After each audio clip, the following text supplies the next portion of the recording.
I'd like to start by acknowledging the traditional owners of the land on which we are meeting here today, and I'd like to pay my respects to elders past and present. I'd also like to give a shout out to event partners for making this event here tonight possible. This event is presented by the Wheeler Centre in collaboration with Melbourne Knowledge Week, and also proudly supported by Freeplay, the Independent Games Festival. My name is Lise Leitner. I'll be your host for this evening. I'm a creative writer and a games writer, and I've contributed to game titles like Trash, MMORPG Tycoon 2, and Slay the Spire. I've also published some stories and articles in outlets like Kill Your Darlings and Overland, and I'm currently working at Vic Screen, which is formerly known as Film Victoria, as a coordinator of games and interactive there. So basically get to chat to a lot of game developers about their work and talk about funding options as well. I'm super, super excited tonight to talk about the indie spirit and what it means to make games as an artistic practice. And I'm joined by three wonderful panelists here tonight. So we've got Helen Kwok, LeBeaux and David Parkin. Welcome.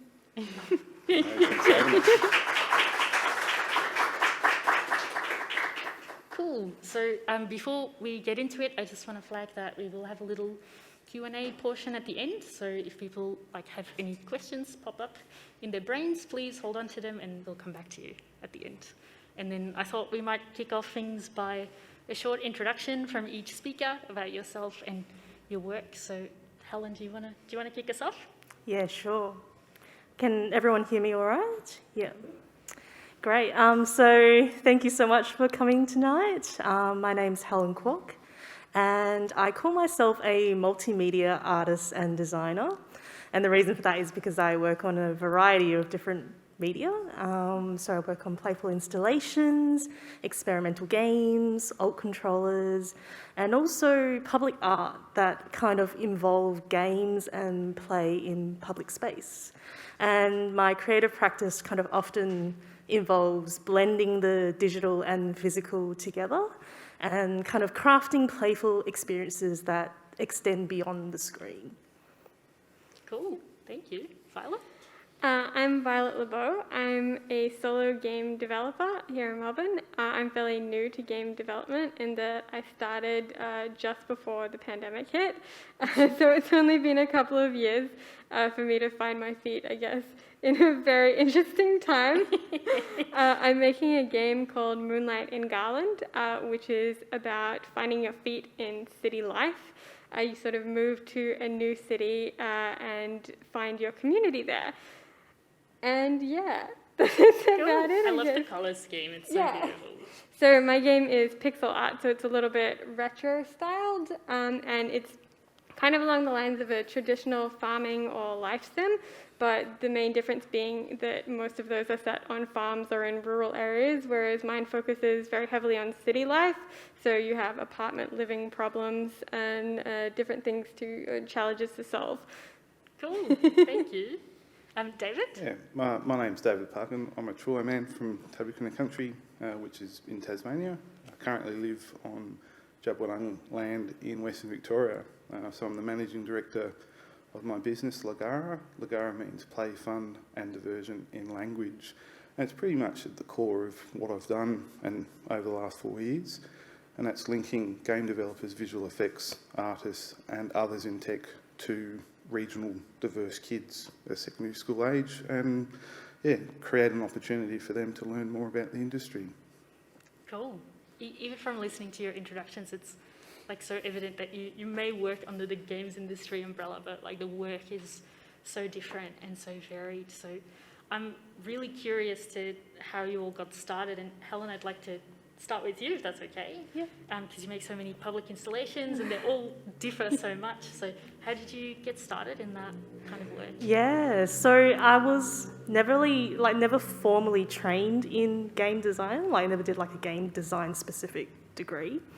My background was actually in digital design. So for those who don't know, that's kind of making websites, delving into graphic design, video production type work.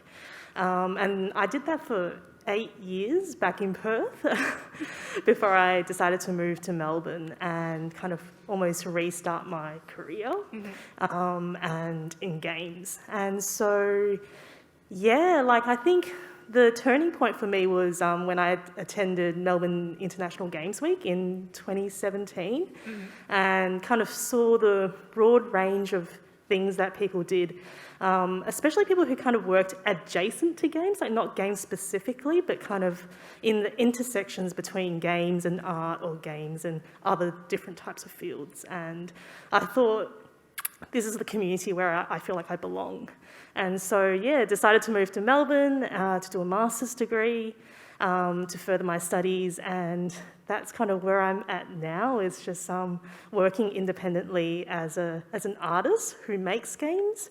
But I'm actually not quite sure if I would consider myself a part of the games industry per se, but yeah, an artist who kind of makes games and many other things. Yeah, cool. And you mentioned alt controllers before. Can you briefly explain what that is for folks? Yeah. So alt controllers is kind of like games that don't use traditional controllers like keyboards, mouse, game console kind of gamepads, things that you can kind of buy in the shops. Yeah. So alt controllers kind of use kind of custom controllers that you kind of is made specifically for a game. And so that could range from, for example, I think there was a photo of one of my works, which is like a sewing board. So it was a sewing game, and you actually physically have to sew into a sewing board and with a needle and thread. That's that's actually the input for the game. And what I love about alt controllers is because I grew up not having access to game consoles. Like to me, I'm still very new in using the gamepad, and alt controllers, I feel like it's kind of evens the playing field for everyone because it's specific to that game. So when you play the game, it's all very intuitive, and you don't need to know where the X, Y, A, B buttons are and all that stuff. Cool. Yeah, I'm terrible at sewing, so I would either welcome or not want to engage with it. I don't know. It's so interesting. And Violet, that must be so different to your practice, because you're relatively new to the industry, and Helen mentioned doing a master's and stuff. How is getting started for you and learning those skills? It is very different, but I also think that I ended up in games in a very roundabout way, like you mentioned. When I was growing up, game design was something that I was really interested in, and I've been a passionate consumer of games for my entire life, but it wasn't really something that seemed available as a career choice. And I think the area that I grew up in, even IT and computers, were very discouraged as career choices in that sort of time period, and I think probably specifically for girls and women. And so instead I went into things like graphic design and illustration and web design. And my partner and I run a corporate photography business. I worked online as a craft, influencer, doing beauty, hair, and makeup tutorials as well. So there were a lot of things that were almost games, but not quite games. So when eventually we sort of had the break at the start of the pandemic, I was sort of at a place where I wasn't really sure where I wanted to go next. And having had the idea for my game at that point, I thought, well, things have changed now. Maybe I'll see how far I can take this. I'll look at it again from a career perspective, and I'll just try it for a little bit as a hobby, just to see, if it's interesting or if it was something that I could even possibly do myself. And that sort of little idea snowballed and never stopped, and I got into it a little bit. I started looking at tutorials online. I was like, oh my God, this is so fun. How can I keep going with this? Then the entire pandemic sort of flew by. I was doing it consistently and full time, and I'd gotten to a point where I actually had something to show for the level of work that I'd put in. Then it turned into funding. We went back and forth, and we're almost at a point of, release. We've got a demo online that's fully playable. It's turned into something huge, and I don't think I could ever go back to doing something else now. Because it's just been so fulfilling. Yeah, and do you feel, because you mentioned that when you grew up the community was a bit more difficult to get into, do you feel like the response to Moonlight and Garland was very different and very welcoming now? Definitely. It's been a whole separate thing. So when I was growing up, I grew up in Townsville in North Queensland. So the gaming community there was effectively non-existent. Yeah. Especially, for a teenage girl. It wasn't really a thing other than, online forums and stuff like that, where there was a hugely passionate community and, no one had to know who you were. It was a little bit more anonymous. But it wasn't something that was a community that you could physically be part of. Yeah. It wasn't something that you could go to, unlike here in Melbourne. And I was really hesitant at jumping back in again because I was worried it was going to be similar. Mm-hmm. But it's been hugely different. This time, everyone has been so welcoming. I'm meeting other indie devs online. Everyone that I've spoken to has been like, oh my God, what are you doing? Here's what I'm doing. Let's talk. Do you want to go get a coffee? I love it. So it's been so fun. I made so many new friends. Yeah, it's interesting hearing this community is such a big part of making games here, and the sense of place is so important. And I'm interested in your perspective as well, David, because the work you do with Ligara is so connected to bringing people in regional areas in. How did you get started with that? I was actually posed the question after attending an event about 5 years ago, whether something like that could happen regionally, and regionally being past larger regional centres like Ballarat, Geelong and Bendigo. So it probably took me 6 months late 2018 to sit there and really look at how those events like GCAP and PAX and so forth really have an impact, or what's the opportunity that is provided to young people, and looking at the change from being consumers of games into creators of games and digital media. So we ran a pilot event late 2018, and that was more a testing to see what the community engagement was like, what the student engagement locally was like in a regional area. Mm-hmm. We had 40 students from 3 different secondary schools turn up, and I think we had probably, if not more than that, in just community members as far as Ballarat and Warrnambool turn up as well, just to see what the concept was like. And cool. From there, 2019, we looked at running 3 events. One in Horsham, one in Mildura and one in Warrnambool. And I think across those 3 events, the numbers were about 200 students. Yeah. Have you seen that response and the community sentiments towards games change within those 3 events? Or yeah, so it was from the first event, it was looking at, I suppose, from a personal perspective, the feedback from educators and also students. A lot of them hadn't had an event like that regionally. Even whilst the teachers or educators and parents were at school, they never had or never saw the diversity of the industry and what careers were possible and what young people can get into. And I suppose also the diversity of people and talent within the industry. So that was part of the driver. The other driver is my 2 daughters. Some of the feedback that we were receiving, I was receiving, was kids or young people were having a disengagement with where they were and with life and everything else.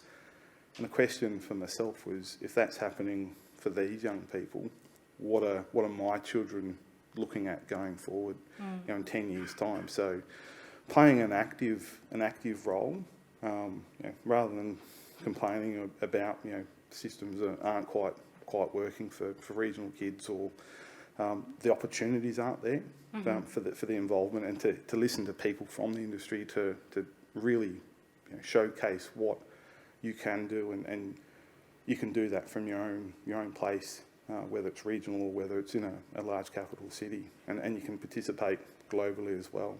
So for me, that was the big thing. It was realistically a question whether those larger events could be broken down and ran regionally. Yeah, because you both already touched on other work that you've done and bringing some of those skills into game development, and like I know that if you would have run an event at my school back in the day, I would have probably been like, oh my god, this is so good. And I would have probably had an argument with my parents afterwards saying, this is why games are good. I'm not wasting my time on the console all day. So, Yeah, and it's really, it's reinforcing that as well. Yeah. And I suppose changing that narrative and those stereotypes. The conversations I've had with parents, asking them, they've approached me and said, my daughter plays games, or my son's into Fortnite or some of the traditional larger games. And when you ask them if they understand why they game or why they connect and spend so much time within the game itself, you can see that moment where there's a change in their thinking as well. Yeah. That it's part of something, whether it's instant praise or whether it's part of an online community and a connection, whereas they might not be receiving that in their day-to-day life, whether it's at school or whether it's at home. Yeah. A lot of regional communities are sports focused, traditionally football and netball, depending on what your interests are.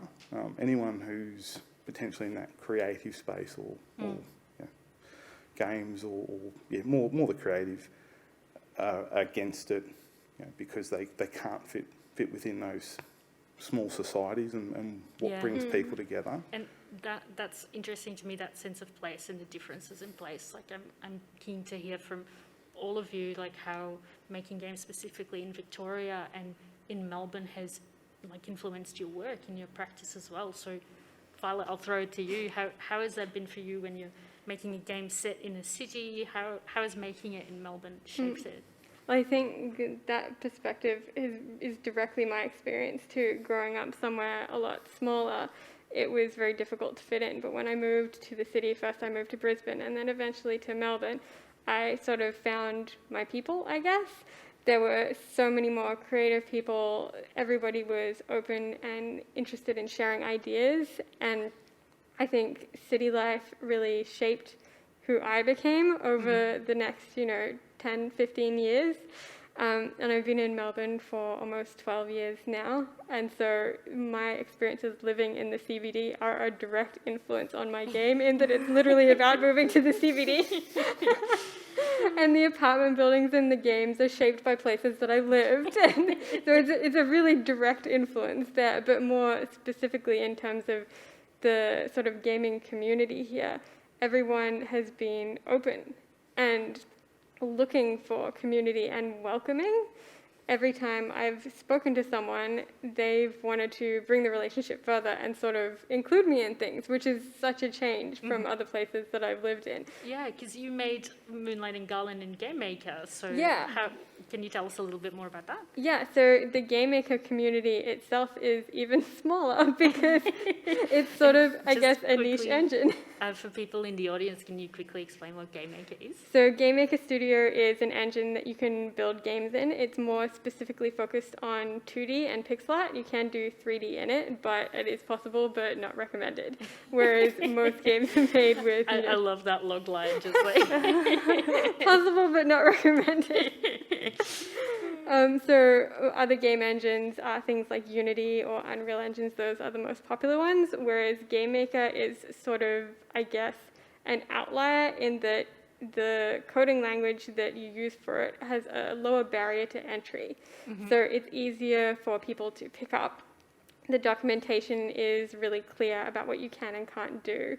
And there's a really focused indie dev community that comes with it, where, there's always, the forums are so active that there's always someone there to answer your question. Whether they're doing it politely or not is another thing entirely, but there is always someone there. I love a good active forum. Yeah.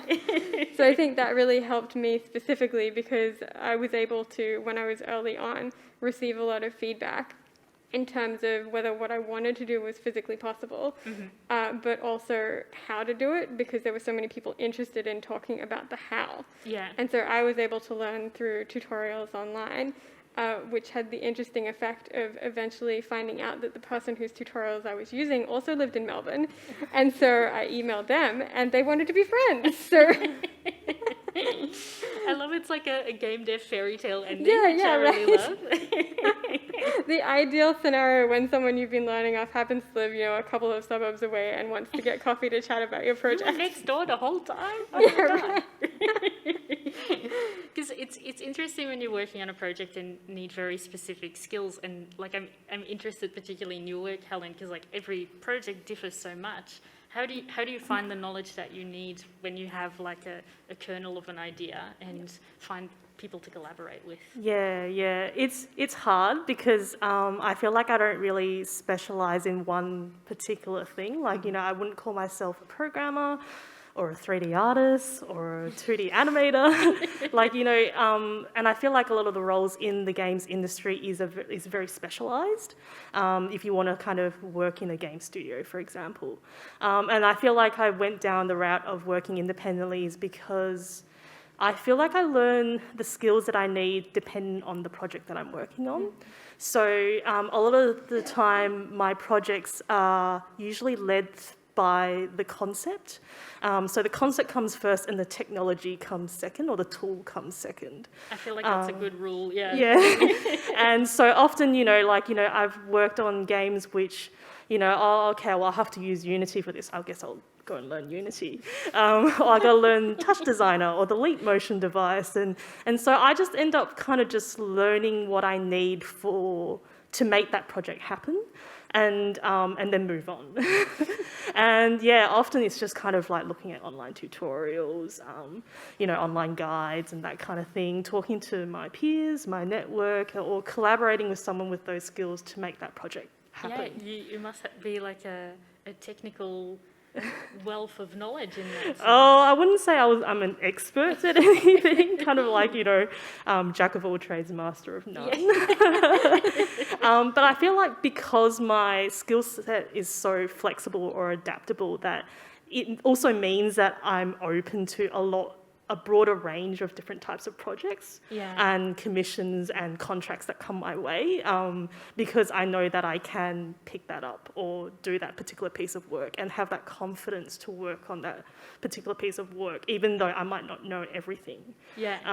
And part of the joy of working as an independent artist is that you can choose what you want to work on. Yeah. And in some ways, there's a lot of, I really enjoy working on a variety of things as well, so that every day is not the same. Yeah. Every day I'm doing something different, so yeah. Have you noticed that you've become like more agile with projects and learning new skills as time wore on? I definitely feel less fear when it comes to taking on always something good. new. I do feel like earlier on in my career, especially when I was back in Perth, that there was a lot of fear around learning new tools. I kind of have my kind of comfort zone and the little box that I sit in. But I think that really changed after I came to Melbourne to do my master's degree, where it was really encouraged to learn new tools and technologies. Yeah. And I think the philosophy was just do it. Yeah. Try it. At least give it a go. And then from there, if you do find out that you don't have that capacity to do everything that you wanted, then you get others on board to help you out and collaborate. And Yeah, that's a great perspective, because there's so many tools and technologies to keep track of when you work in games. And I want to throw it to you as well, David. When you run events, how do you capture this variety for kids who come to these events to be like, these are all the things you can do. The possibilities are endless. It's difficult. I suppose it's having the right representation and a diverse representation as well, and also looking at, for the speakers as well, as giving the industry representatives an opportunity to talk about who they are. I think that breaks some of the stereotypes and barriers, but also showcases who they are as individuals as well. A lot of young people are potentially having some of those questions or living those uncertain moments and going through certain things like, where is my place and who am I? And then when you look at the Aboriginal Torres Strait Islander and multicultural communities, it's even deeper. There's a lot of that connection to culture, connection to country, at times has been disrupted and disrupted quite greatly or quite severely. So having people talk about their own experiences getting into the industry and showcasing and also talking about the journey as well. You don't have to fit one mould, and you don't have to be afraid of learning. And people talk about fear of failure and everything else, and there's a lot of unpacking to do on that.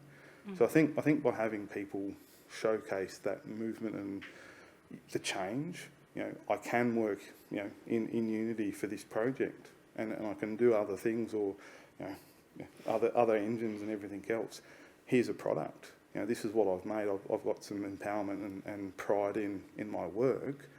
Yes, it might not be what everyone else is doing, but I've challenged myself, or I can actually learn a new skill. If it doesn't work, I can change it, or I can incorporate that learning into other things as well.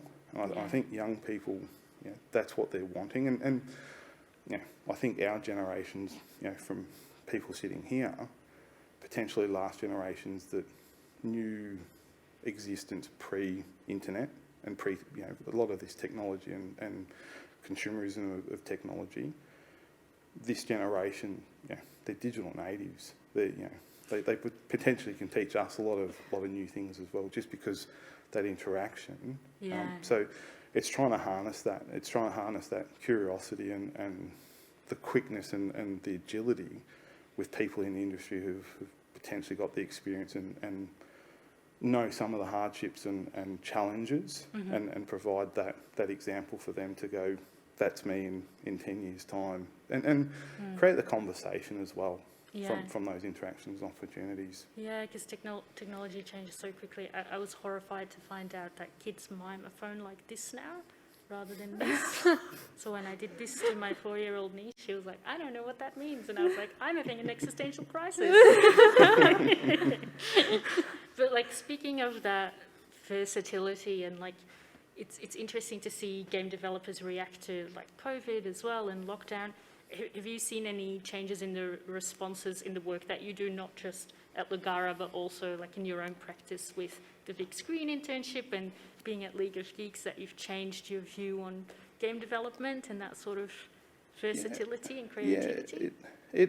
I suppose it's a necessity that changes and learning as well. And I think from the experience with COVID, it's potentially, there has been a lot of noise out there, and I suppose it's trying to find the right stuff that's relevant, relevant to location as well, and like you've each said, around looking at tutorials and tutorials that are relevant from people within our own industry as well, and setting those examples and I suppose providing a channel as well for people to reach out, and I think COVID has allowed that, has really changed the way we connect with each other and seek those answers.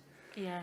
From the stuff with Vic Screen and League of Geeks at the moment with my game production intern, I suppose it just highlights you can really do, or be part of the industry anywhere, as long as you've got somewhat semi-decent connection.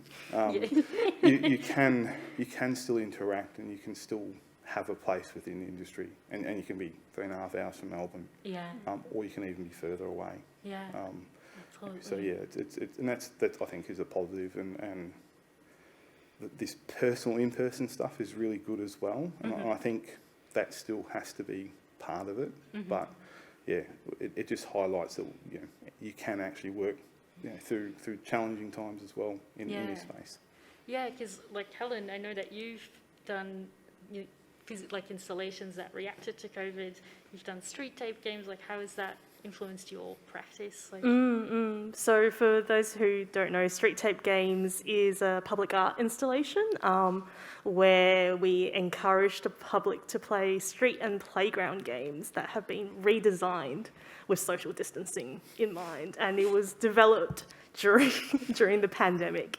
As a way, I think it was, the intention behind the project was kind of, I think, because during lockdown we were just in front of the screen the whole time, we were seeing each other through little rectangles on Zoom, and really wanted to work, I worked on Street Tape games with my partner, and we really wanted to work on a project which encouraged people to be kind of outside and physically present with each other again, playing together.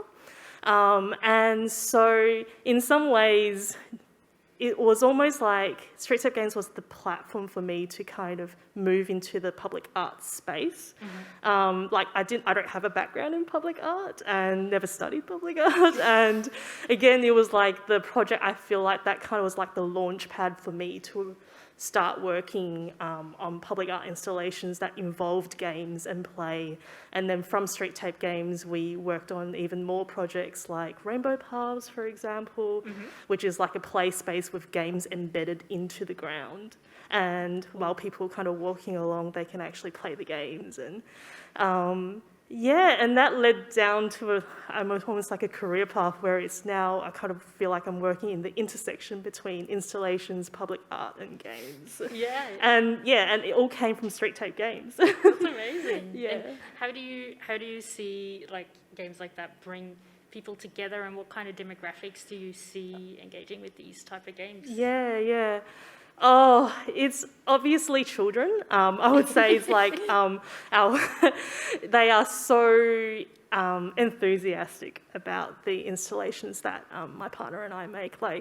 And we get a lot of joy watching them play as well. And they are probably the group that kind of is like the least hesitant to just jump in and play the games.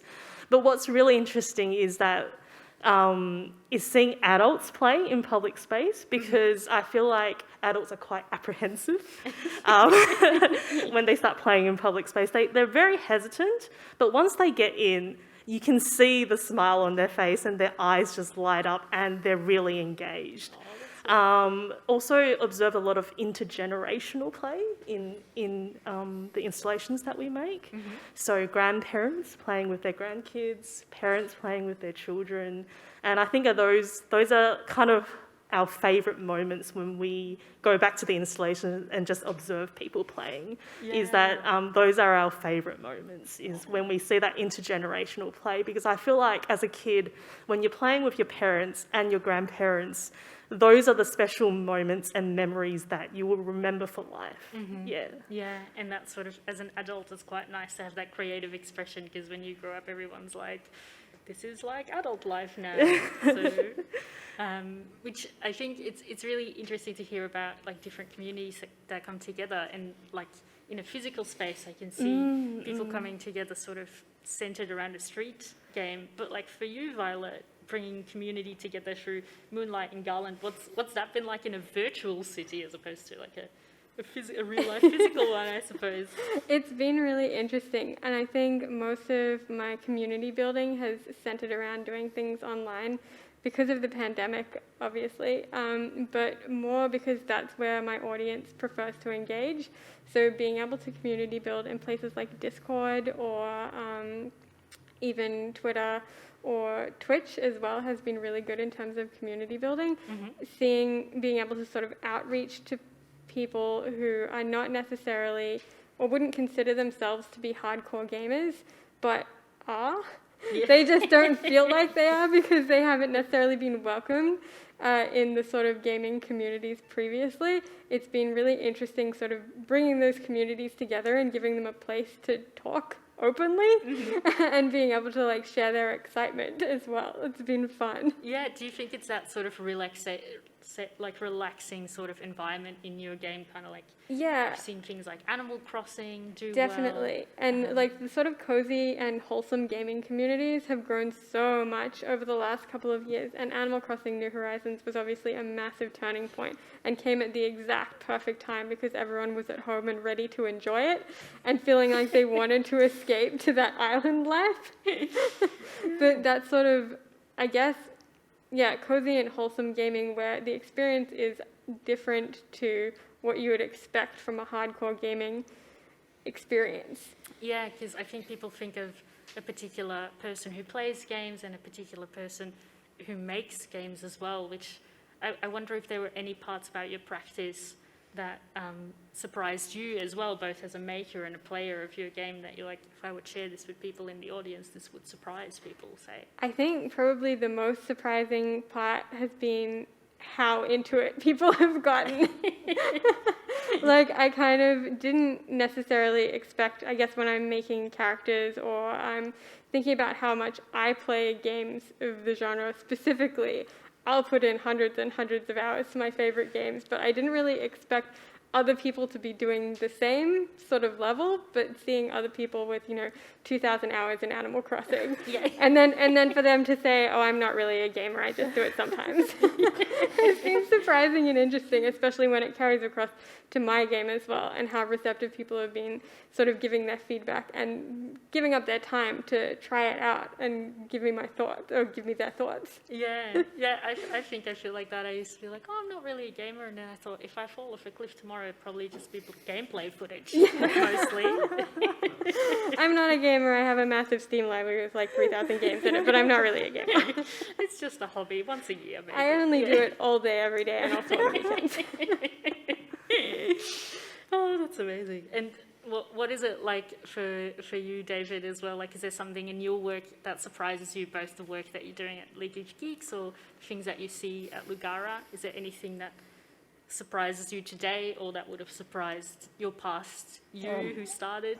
I suppose it's the connection and the feedback as well. Looking at young people and just how they engage, like there's no real barriers. They play with each other and even from different schools and different diverse backgrounds, both culturally, linguistically and neurologically diverse.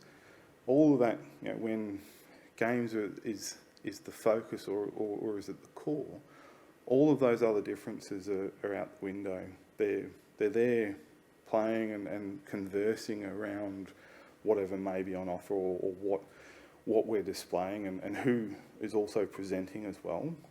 So there's a lot of conversations, a lot of interactivity. So that, for me, was quite surprising. But also the young people as well, just how they interact and how they see the world and how they formulate questions and you can really see some talented individuals out there that haven't been given the opportunity because they've potentially been put into a box or they don't have the resources available to them or the connection to industry. So for me, that's been the most surprising part is when you have, I have a conversation with a young person and potentially within 2 minutes, that young person, I've given them as much as I can possibly give them. So it's a redirection to people from industry who have further knowledge and better information or better experiences, lived experiences that they can impart onto those young people. And that for me is the most surprising and rewarding part as well. Listening and some of the conversations or questions are very left to centre, but that's what makes it enjoyable as well. And you can build upon that. You can build upon the feedback. You can build upon those experiences as well to either continue or to make those better. A bit like Helen's work as well and your experiences online as well, Violet. You take that and make sure that it's encapsulated but built upon for version 2.0. And do you see the conversations between adults in the room change as well? Like between, say, educators, I can imagine if they come to an event with a bunch of kids, they might have a specific view on games. Do you see that changing after an event like that as well, when they see the kids' reactions? They do, and that's also potentially based on the industry representation as well. A lot of educators don't know there's a business side of games or there's a marketing side of games. It's still very much that stereotypical, it's male programmers and playing games, and that's about it. But when there's people talking about those different facets of games, a lot of the educators and parents and community members have further questions or it's that bit of a light bulb moment. I didn't know this about games. When's the next, or how can we connect, or how can we have a workshop, or what are the resources out there? That's the biggest thing. That a lot of the feedback from parents and educators is around that shift of their thinking and what the industry is about. And like I said, because they haven't had the opportunity, and whether it's the day-to-day living of life and that, working and everything else, potentially makes it difficult to come to those larger events in capital cities or to understand outside of those stereotypes around games. Yeah, and what you mentioned about those like different journeys, and just coming back to what you both were talking about, Violet and Helen, you have different pathways into games. Are there any sort of transferable skills that you picked up in other work that you found surprising and that you're like, hey, I can really fall back on this and I didn't expect to? I'll throw it to you, Helen. Oh, definitely. I feel like my digital design background has helped a lot. Obviously, graphic design skills and making sure that the projects that we make look good. Also, my web design skills have helped a lot in terms of maintaining my portfolio and my website, because that's also very important, just to have kind of a body of work to show people. But also video production skills. I feel like because the nature of our work is often event-based or one-off kind of things where you do need to have that video documentation of that work, I feel like a lot of that skills have come in really handy when it comes to just video documenting all of the work that we do. And yeah. Is that the same for you, Violet? Because you've had marketing influencing. Absolutely. Marketing has been a huge part of it that I think is overlooked often. So it was great for me to have illustration experience, because that's a time saver. I can do my own artwork and stuff. But having to market a game from nowhere is extremely difficult, because there are so many good games out there. There are so many good indie games out there. Having the ability to put together my own social media campaigns and knowing what works and what doesn't, and knowing if I need to contact a PR company, how to talk to them to get what I need back, was so important. And I think that that's often where indie developers sort of stumble, is that they don't have a background in marketing, because that's its own niche skill. So they're not really sure, even if they've got the best product in the world, how to tell anyone about it. Because telling other indie developers is great, but those aren't necessarily your customer. So knowing the difference between who is a peer and who is a customer, or your end target market, has been really important. Yeah. As a game developer and like a artistic creative anyway, you wear so many different kind of hats all the time. Yeah. How do you sort of deal with that, really?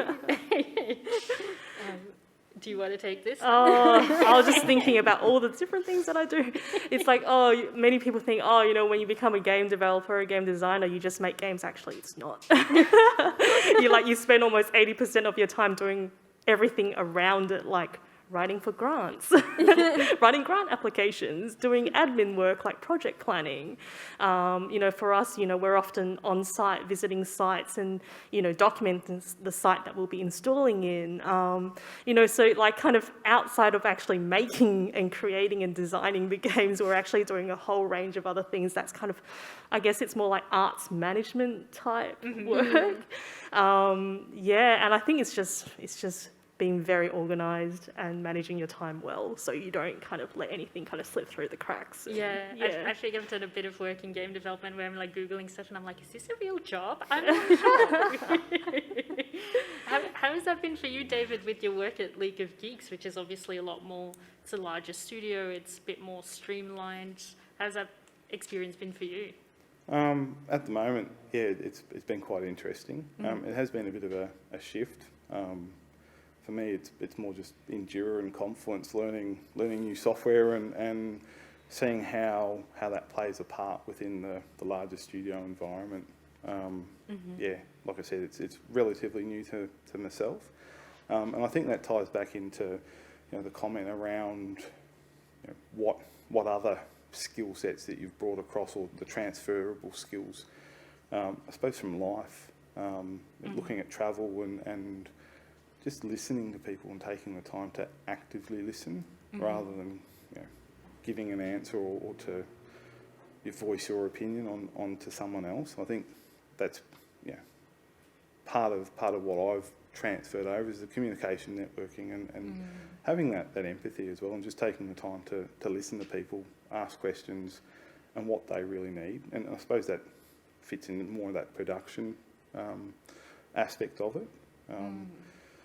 Yeah, it has been different. A lot of new experiences, but I think if you just take the time and get to know a person at that level as well, and potentially slowing things down. I know life happens, and game development is a bit more longer term than some of the other industries that are out there. So I think you've got to be able to work together. And one piece of advice that we had at an event was, I don't know if I can use a particular word, but basically don't be nasty to each other. Like if you're a particular type of person, it's a small industry. A lot of people won't work with you. So and it comes back to some of those life skills, whether they're still being learnt or maybe not there. And I just think taking the time to understand and work with people rather than against people.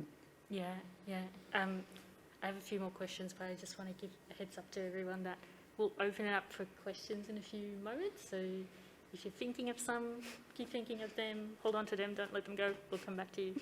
And that brings me kind of naturally to the question of if anyone in the audience here wants to get started in games and is eager to dive in, what advice would you have for them? Violet, do you want to kick off this question? Just do it, pretty much. Because the barrier to entry now is so low. Most game engines are either free or have free resources available, or there's a free tier before you actually have to pay for anything. You can go and try it out immediately. You can go home tonight and go to YouTube and find hundreds of hours of tutorials to be able to learn whatever you want to learn. There's no real barrier to entry. And I think when I was starting, a lot of people were saying, for your first game, make something really small. Make something like Pong or Space Invaders or something like that, that's little so you can have a core understanding of things. And I did the exact opposite to that. I made a huge game that's really complicated and has so many different facets that need attention to it. But I knew that when I was starting, if it wasn't something that was going to be directly interesting to me, I would have quit. I would have been so bored making Pong. Whereas making a giant RPG, I'm like, yeah, that's really complicated, let's do that. But it's got enough in it that keeps me interesting. So I would say understand your learning style and then go do it. Yeah, I guess that would help you find your community as well. Yeah, with players exactly. And fellow developers. Once you find developers who are interested in the things that you're interested in, it's really easy to play off each other and encourage each other, I guess, to keep going even when the parts are really difficult and you don't understand them at all.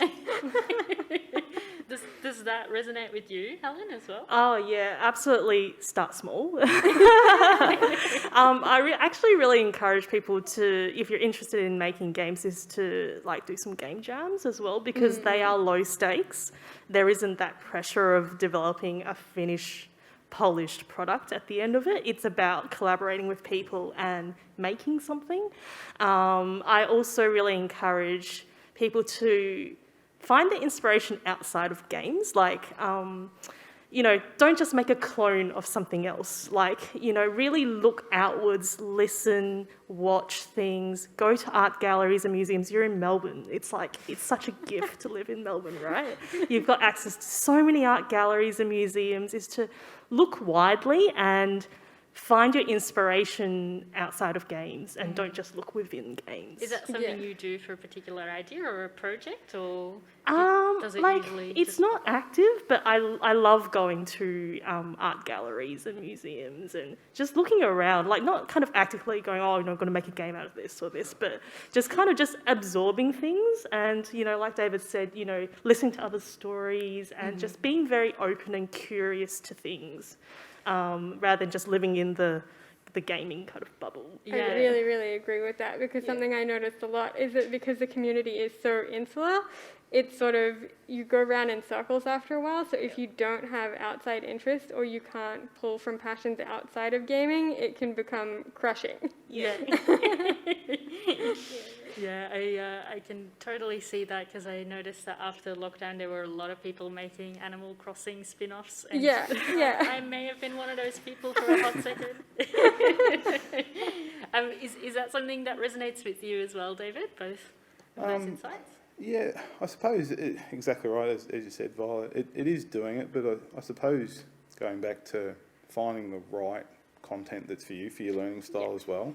There's a number of different, whether you look at Unity, Unreal, there's Blender, there's a lot of alternatives, a lot of new technology out there as well, or new engines out there. Garage Games Builder on the Nintendo Switch does start you on that journey as well, and is quite unique. Got Dreams Sony PlayStation for people who are more intuitive and potentially more creative. That opens things up as well. I suppose the other thing is talking to people within the industry as well, and finding out what your passions are, and even just having that conversation might spark new ideas. Like you said, Helen, game jams. Some people don't have 3 days to dedicate to a game jam, but at least it's conversation, or even observing parts of what goes on, or even just having an interaction with the community.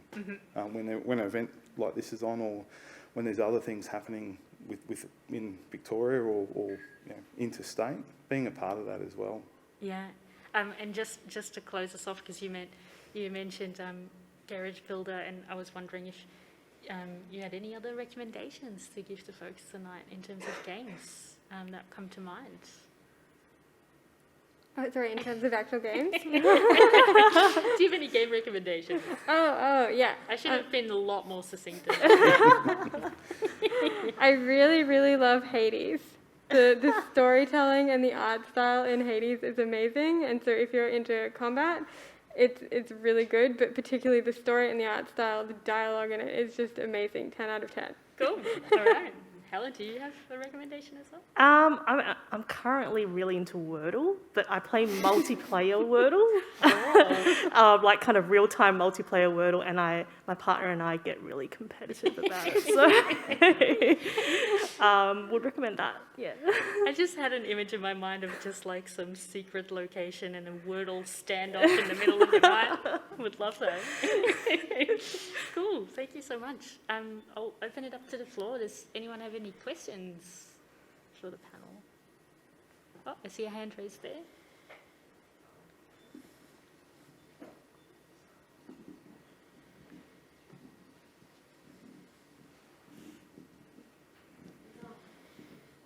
Is this on? Oh, fantastic. All right. Thanks for the talk. That was really great.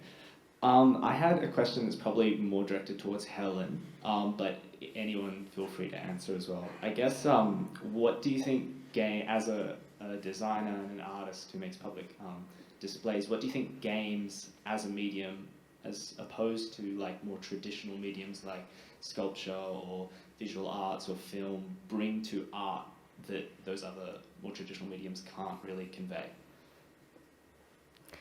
Oh gosh, what a question. Great opener, though.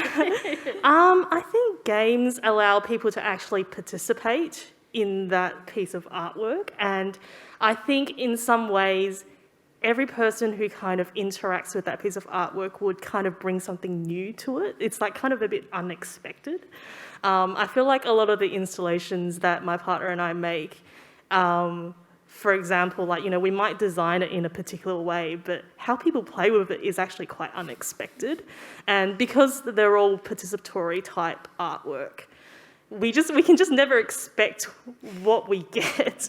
And so sometimes when we kind of just sit and observe, when we kind of visit our installations and just sit and observe how people play, people end up sometimes just making up their own games with the tapes on the ground. And that's something that is totally unexpected, but we love that, It's like they're actually making their own games and playing together outside of the games that we introduce to the public. And I actually really, really love that. Yeah. Cool. Anyone else have a question? Hi. Hey, it is on. Great talk. You all three of you are in the indie game scene, but you're all in your own individual little area of that scene. And I was wondering, what do you think the future of your area, particularly, would be? And is there anything that you've maybe like seen online that you're like, wow, I'm really excited about that. I definitely want to see that. I think that's the future. Cool. Who wants to start? That's such a hard question. I think, you know, with most of it, it's hard. It's just hard to tell. It changes so quickly. There's potentially jobs and careers and things that don't exist now will exist in 2 years' time. MarTech, you know, is a new term to me, marketing and technology. So, you know, my wife has a marketing background but moved into tech, so you know, does front end development. So even the terminology's changing. That wasn't around, you know, 3 years ago. So it's hard. It's really hard to, you know, what we may look at now and go, okay, I'm going to go off and you know, undertake study or to look at that.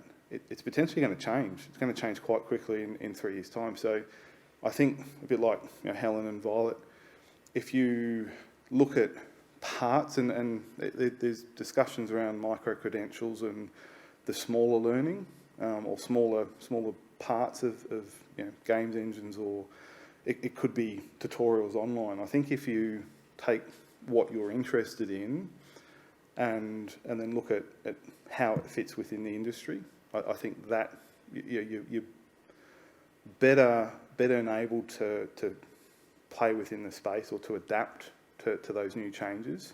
And it's a quite interesting space. What we've done today, you know, 12 months' time might be different, you know, due to technology and due to how the newer generations are interacting with, you know, those traditional, I suppose, careers and what they're wanting to do as well. I feel like that's a really good point as well. Just being open enough to be able to pivot when something changes is really important. Like in my own experience, even though I've only been developing for 2 years, within that 2 years, Game Maker Studio specifically was bought out by Opera. And so the entire engine has changed slightly because it's now being pushed towards Opera-specific products. So it's been interesting, stressful, having to change things with major version changes within an engine during that time period while I'm still learning. So it sort of adds an extra level to things. You have to be ready to take advantage of any opportunity that comes up and looking at it as a positive for new features rather than a negative of, oh no, I have to do everything again. Yeah, technology becomes obsolete. Like, I remember when I was studying my bachelor's, we spent 3 years learning Flash. Wow. Yes. And then it died after I graduated. So I guess, yeah, it's just being nimble and agile and being able to kind of, I guess, not be, like, I understand learning a tool is important to make your thing happen, but just don't be tied down to a particular tool because you never know what's going to happen, right? And just being very flexible, I think, yeah. Yeah, I think our phones might be inserted into our eyeballs in a few minutes' time. So, cool. I think we've got time for one more question, if anyone has one.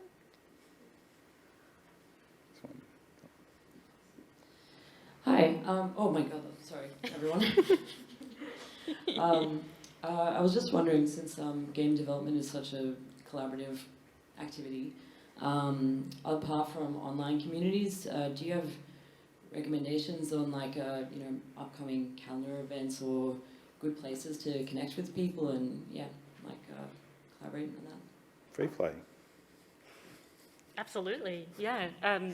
I can kick this one off. Free Play is amazing, is an independent games festival. There's lots of happy, creative people that go to Free Play and are eager to have conversations about games. The wonderful Helen has been involved with Free Play, so I would definitely check that out. There's also lots of meetups around the city. Game jams, as Helen mentioned before, are a great way to meet people and to test out different things and different skills to kind of see what you like. What do you all think Do you have any tips and tricks? Violet, I'm interested in your perspective because you... Yeah, I feel like I'm the worst person to ask about this because the entirety of my career has been during lockdown and the pandemic. So I'm really keen to hear the answers to this too. I think majority of it, happens with Melbourne International Games Week, October. But then, checking out Creative Victoria, Vic Screen to see what they're doing as well. But also like Free Play and some of the, depending on what you're into, forget the audio festival. High school. Yeah. Happens, like I said, happens around October. It potentially also just reaching out to people online and starting that conversation, or following people or following studios that you might be playing their games or might be interested in a certain aspect, whether it's the art style, whether it's the narrative design, and by following them, they will also tell you what events they have coming up. Acme X is co-working space for industry. Acme might also have certain types of workshops. Wheeler Centre, is potentially another one as well for narrative design. So I think that's probably the first step, is looking at your interest and who's potentially in that space to reach out to, and they will normally put something up on their social media as well, if it's of interest to you. Absolutely. I was going to say those things, but my time is up, unfortunately. I think that's all the time we have. Thank you so much, everyone, for coming, and enjoy the rest of your Melbourne Knowledge Week. Thank you.